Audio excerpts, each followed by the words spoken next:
ስንቶቻችሁ ናችሁ ላሚን ያማል ቁምጣውን ዝቅ የሚያደርግበት ምክንያት እንዳለው የምታውቁት? ነገሩ የሆነው እንደዚህ ነው። የቀድሞ ኔዘርላንድ እግር ኳስ ተጫዋች የነበረው ራፋኤል ቫን ዲ ቨርት ስለ ላሚን ያማል ስታይል እና ባህሪ አንዳንድ አስተያየት ሲሰጥ ነበር ጦርነቱ የተጀመረው።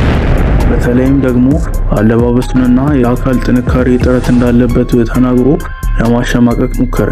የላሚን ያማል ምላሽ ግን ይህ ነበር። ስፔን ከኔዘርላንድ ጋር ባደረጉት ጨዋታ ላይ ያማል ጎል ካስቆጠረ በኋላ ቁምጣውን ዝቅ በማድረግ ለትችቶቹ ምላሽ መስጠት ችሏል። ነገር ግን የያማል ምላሽ በዚህ አላበቃም። በኢንስታግራም ገጹ ላይ ስፔን ወደ ግማሽ ፍጻሜ ማለፏንና ከቫን ዲ ቨርት ጋር የተፈጠረውን ክስተት አያይዞ ፖስት በማድረግ ምላሽ ሰጥቷል።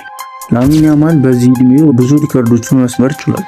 ለምሳሌ በ16 ዓመቱ የአውሮፓ ሻምፒዮንስ ሊግ በዕድሜ ትንሹ ጎል አስቆጣሪ መሆን ችሏል። በዚህም አላበቃም። በላሊጋ እና በስፔን ብሔራዊ ቡድን በዕድሜ ትንሹ ጎል አስቆጣሪ በመሆን ብዙ ሪከርዶችን መስበር ችሏል።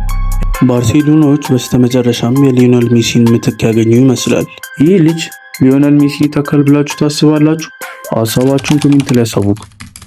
እንደዚህ አይነት ቪዲዮ እንድለቅላችሁ ከፈለጋችሁ ፎሎ እና ላይክ ማድረግ እንዳይረሳ።